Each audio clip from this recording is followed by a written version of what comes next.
sexto día de León XIV en España visita la isla de Gran Canaria y se reúne con migrantes e instituciones de acogida en el puerto de Arguineguín, símbolo de la crisis migratoria en 2020.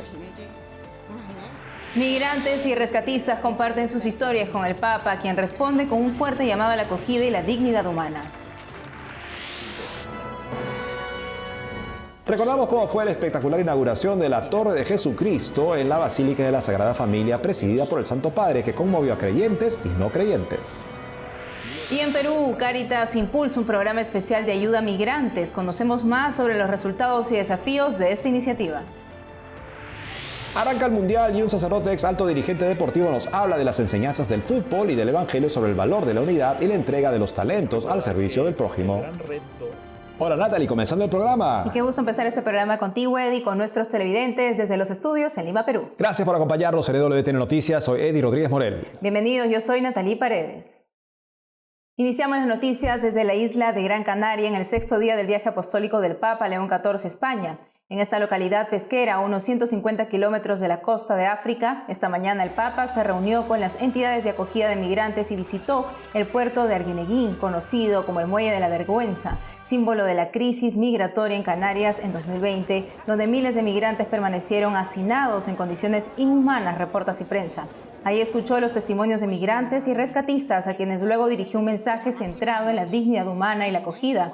El pontífice también rindió homenaje a los migrantes fallecidos en plena travesía por el Atlántico. Después sostuvo un encuentro con el clero y los agentes de pastoral en la Catedral de Santa Ana. Por la tarde presidió una multitudinaria misa en el Estadio de Gran Canaria. Ahora escuchemos el testimonio de una migrante nigeriana víctima de trata, leído por una de sus compañeras.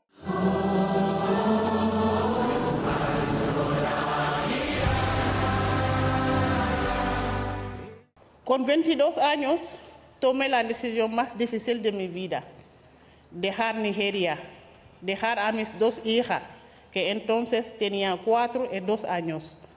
Las dejé porque quería darle un futuro mejor. La mafia me llevó a un lugar donde me hicieron un ritual, el yo-yo. Me dijeron que tenía una deuda de 25.000 euros, que debía pagar cuando llegara a Europa. Así empezó mi cautiverio. Esperé 6 meses para poder salir. Durante el viaje quedé embarazada de un hombre de la mafia. Al llegar a España me quitaron a mi bebé para obligarme a prostituirme. Me trataron muy mal. Me separaron de mi hijo. Tenía 11 meses. Cuando la policía descubrió quiénes, no tenía presa. Y por fin puede tenerlo conmigo. Desde entonces, con la ayuda de la Iglesia a través de los trabajadores sociales, la vida ha empezado a cambiar. El capitán de la Guardamar Urania de Salvamento Marítimo describió al Papa León XIV cómo es el trabajo para proteger la vida de los migrantes que cruzan el Atlántico para llegar a España. Nunca olvidaré a una madre que viajaba en una patera con su hijo. Había heridos, cuerpos sin vida. Ya a salvo y a bordo, la mujer se acercó al niño, de unos 14 años. Le quitó el gorro y la cazadora y sacó unos pendientes dorados, se los colocó emocionada. Era una niña. Lloró ella y lloré yo, porque soy padre de 2 adolescentes y podrían ser mis hijas. Ojalá nunca más tuviéramos que rescatar nunca más a ninguna persona.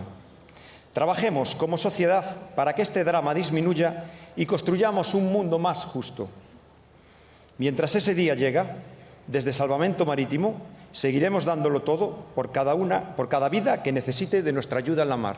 Frente a la realidad de la migración en España, escuchemos al Papa León XIV ante los migrantes y las entidades de acogida, el primer acto en el que participó tras aterrizar en Canarias, la tercera y última etapa de su gira apostólica.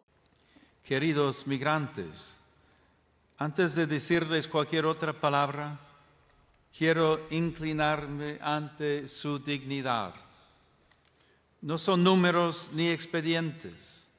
Ustedes son personas. Este drama debe convertirse en examen de conciencia para las naciones de origen, que deben crear condiciones de paz, justicia, desarrollo.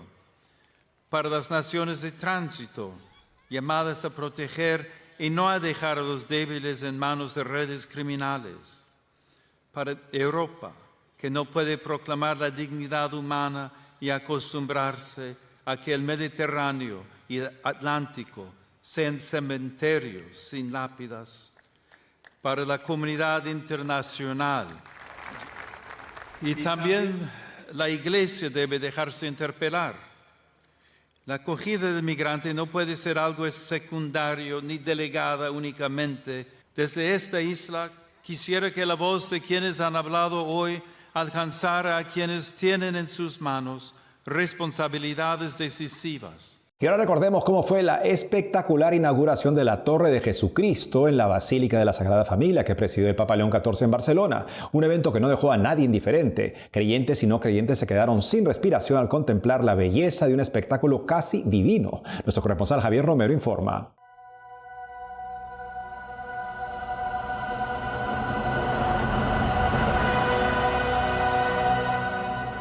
Belleza desbordante,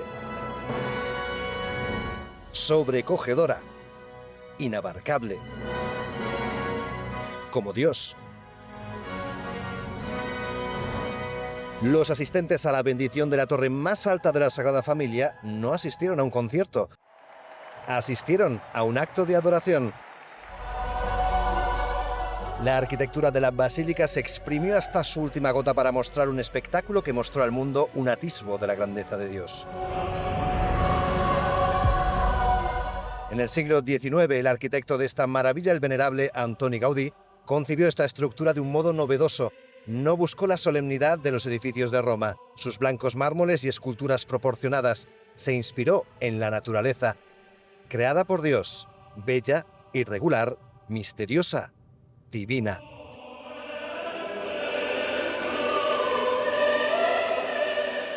El Papa inauguró la torre principal, la de Jesucristo, aunque el templo aún no ha sido terminado. No habitamos pues una obra inacabada, sino un templo aún en construcción. Su imperfección no es un defecto, porque da testimonio de un deseo. No significa una carencia, sino que expresa una promesa que queremos honrar. Fue la última parada en Barcelona. Minutos antes había tenido un encuentro con las instituciones que ayudan a los más desfavorecidos de la ciudad. Allí hubo una sorpresa, un duro examen realizado por un maestro con cara de ángel, un niño. Hola, Papa León XIV. Soy Renzo, tengo 6 años. Te quiero hacer unas preguntas. ¿Le gusta el fútbol?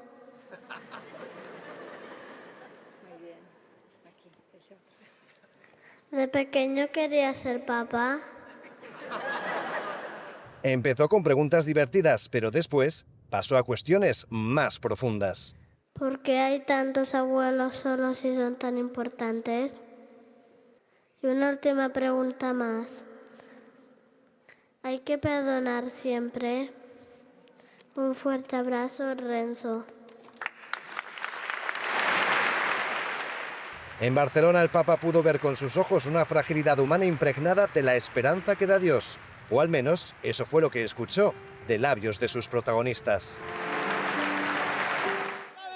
Y también hubo tiempo para pequeños guiños de Dios. Este joven dejó su rosario al Papa.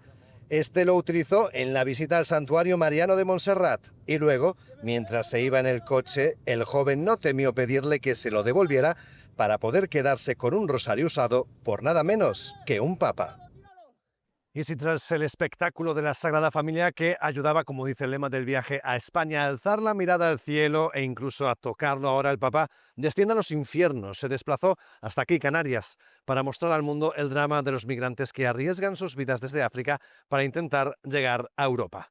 En Gran Canaria, Javier Romero, EWTN Noticias.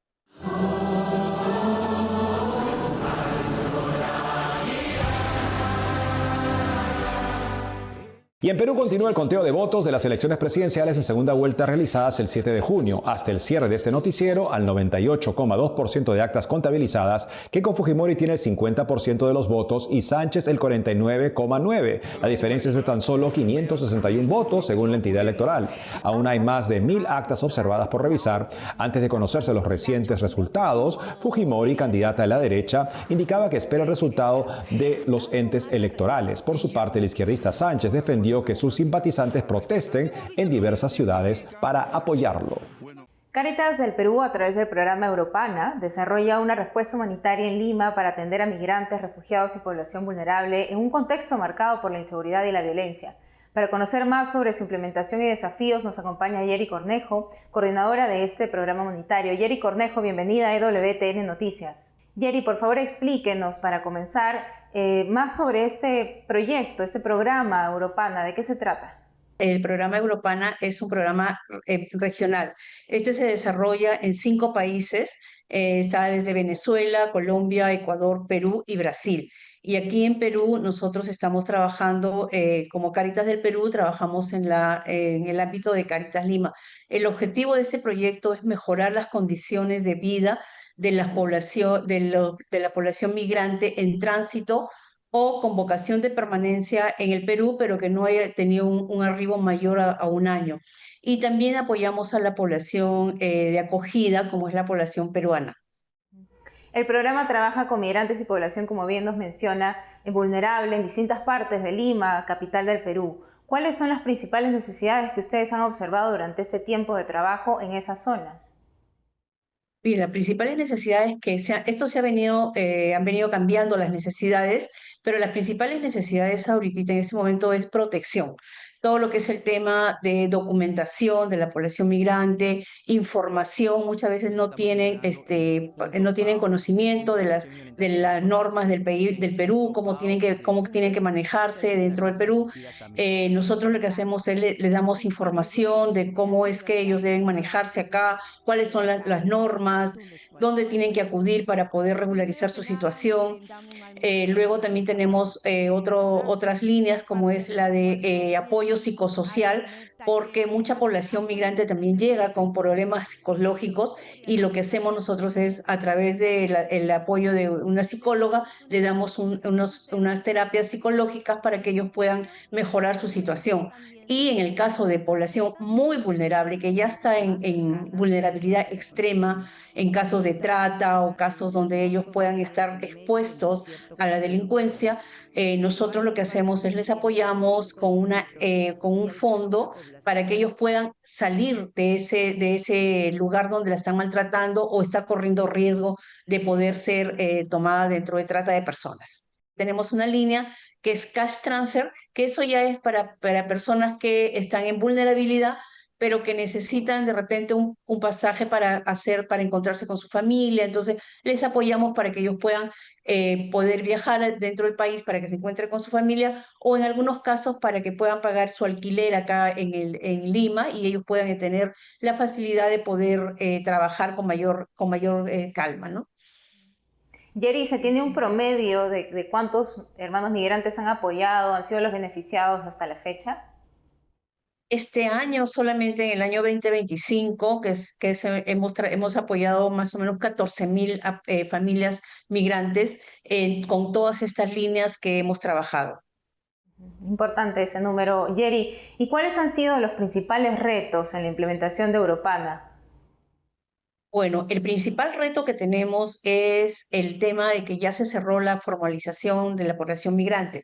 O sea, Migraciones ya cerró todos los canales para poder regularizar a la población migrante. Entonces, mucha de la población que ha ingresado después del año 2023 ya no puede regularizarse. Entonces, lo que ellos están pidiendo es otro tipo de calidad migratoria para poder mantenerse en el Perú, pero aún así ellos tienen muchas dificultades para poder acceder. Si no estás regularizada en el Perú, no puedes acceder a temas de salud, no puedes acceder, si accedes al tema de educación y tus hijos no están regularizados, los niños es como que no están asistiendo al colegio. Entonces, esos son los grandes retos que estamos teniendo y viendo las las posibilidades de cómo poder regularizar o cómo puede tener una calidad migratoria esta población dentro del país. Así es, Yeri, y sobre las medidas más restrictivas que justo nos ha comentado en el contexto de propuestas migratorias, también más restrictivas en la región como las impulsadas, por ejemplo, por José Antonio Kast en Chile, con mayor control fronterizo y limitaciones a la regularización, ¿no? ¿Cómo impactan también estas medidas o es parte de ese impacto que se está dando aquí en el Perú en los migrantes que ustedes también atienden, ¿no? Desde Europana? Exacto, sí, ha habido muchos migrantes de Chile con todas las nuevas normas que se han presentado en Chile, que han retornado a Perú, pero con la idea de con la idea de retornar a Venezuela. Y en esos casos también se les ha podido apoyar para que ellos puedan transitar por el país. O también hay alguna población migrante que ha retornado a Perú, pero con la idea de irse a Brasil, porque en Brasil las normas no son tan restrictivas como en el caso de nosotros o el caso de Chile, y ellos prefieren irse a Brasil para poder instalarse allá en la zona de Brasil, aunque una de las dificultades que más presentan es el idioma. Pero hemos tenido de los dos grupos, ¿no? Poblaciones que retornaban de Chile y querían regresar a Venezuela, o población que retornaba de Chile y quería irse a Brasil a instalarse allá. Yeri Cornejo, muchísimas gracias por la entrevista, por ese trabajo que también realizan por los hermanos migrantes. Muchísimas gracias a ustedes por esta entrevista y poder dar a conocer el trabajo que hacemos con la población vulnerable, tanto nacional como extranjera. Es el objetivo de Cáritas del Perú, trabajar con toda la población más vulnerable de nuestro país. Por otro lado, la Conferencia Episcopal Peruana recibió este miércoles al presidente interino del Perú, José María Balcázar, para dialogar sobre la visita del Papa León XIV al país, que de acuerdo al jefe de Estado inicia el 10 de noviembre. En la reunión se dialogó sobre el significado de la presencia del Santo Padre para los peruanos y la importancia de promover esfuerzos a favor de la unidad, la esperanza y el bien común, según el episcopado. El presidente Balcázar emprende un viaje oficial a Roma el 18 de junio para afianzar las relaciones entre el Estado peruano y la Santa Sede y en torno a los preparativos para la visita apostólica del Papa. Nos vamos a una pausa, pero al volver, inicia el Mundial y un sacerdote, ex dirigente deportivo, nos habla de las lecciones del fútbol y el evangelio sobre la unidad y la entrega al prójimo. Los chicos palestinos viven la Copa Mundial en medio de las tensiones en Tierra Santa. Regresamos con más noticias con Enfoque Católico.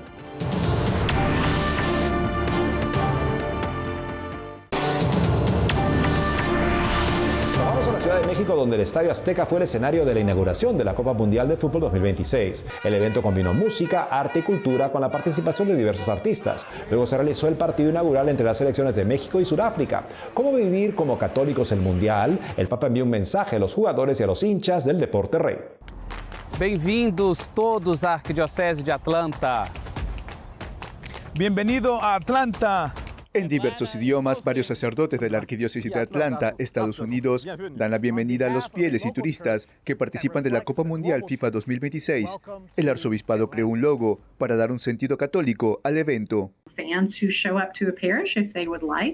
Los aficionados que se acerquen a una parroquia, si lo desean, recibirán una de nuestras pegatinas de bienvenida que les dan la bienvenida a Atlanta y les ofrecen la oportunidad de ir a la iglesia y mostrar su fe mientras están aquí para el partido. El máximo campeonato de fútbol tiene 3 países sedes: Estados Unidos, Canadá y México. Inicia hoy en la capital mexicana.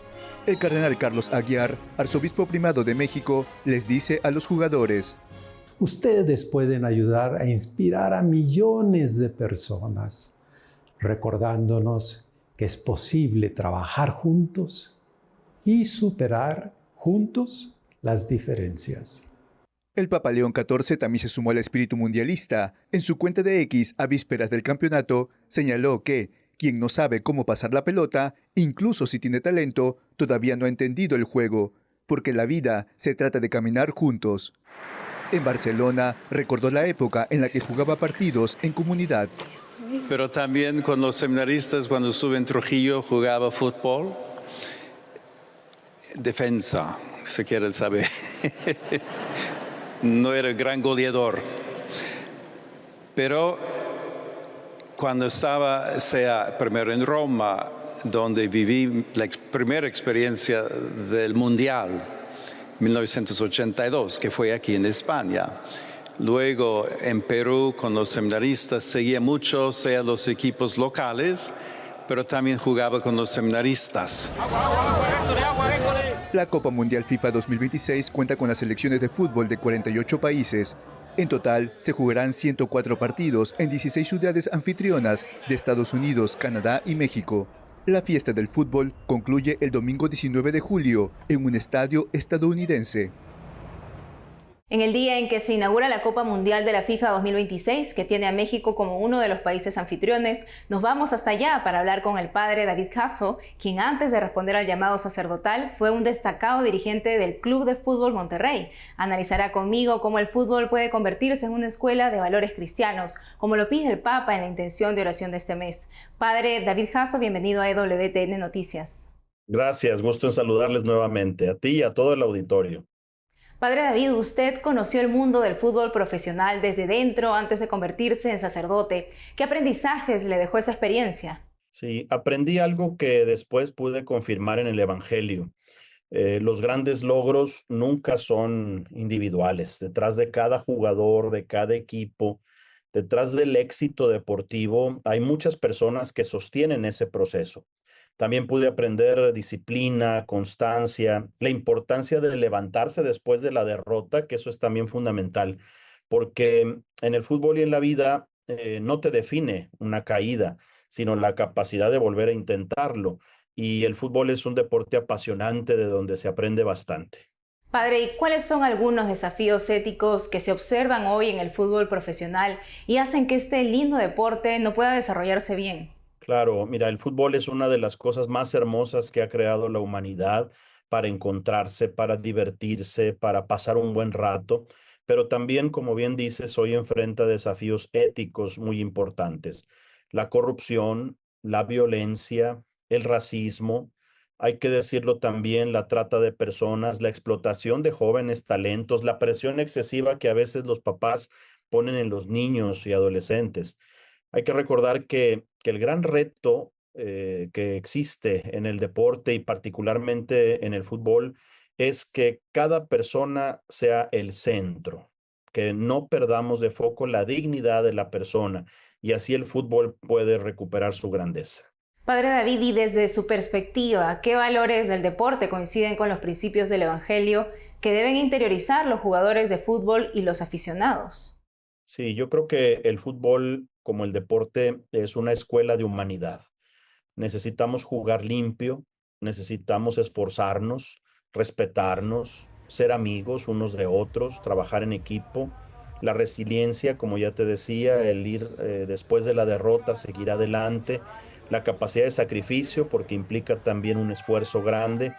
En una cultura que busca resultados inmediatos, el fútbol nos recuerda que las cosas importantes requieren tiempo y requieren entrenamiento. Y también enseña algo profundamente cristiano, o sea, que nuestros talentos están para ponerse al servicio de los demás y que estamos llamados a dar lo mejor de nosotros mismos.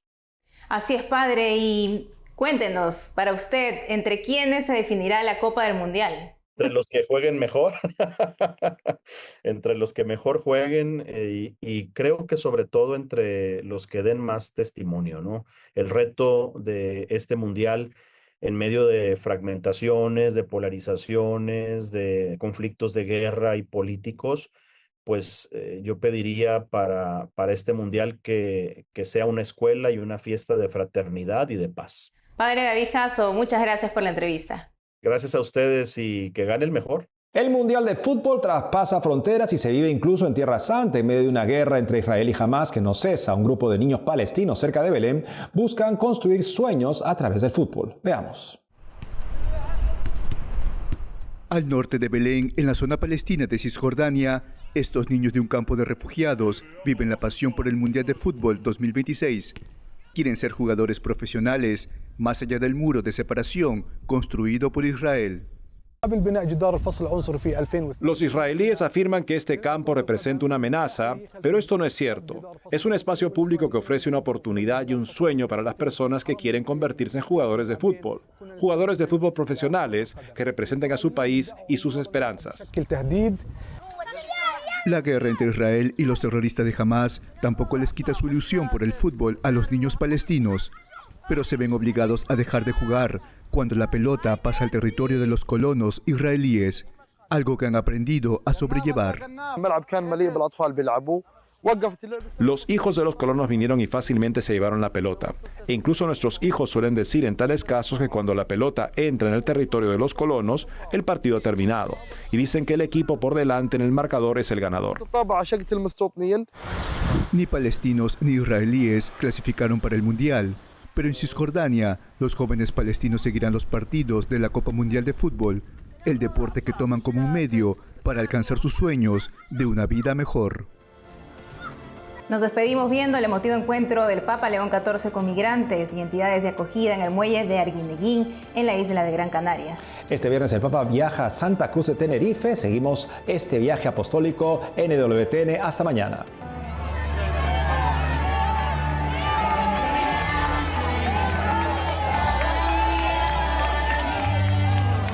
La esperanza que puede ser una idea abstracta y acompañando incluso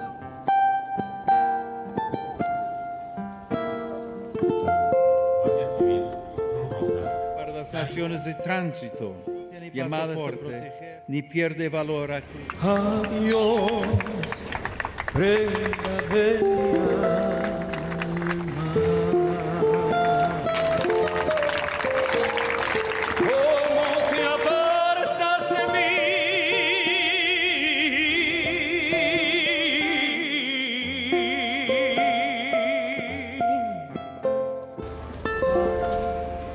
Que solito me ves.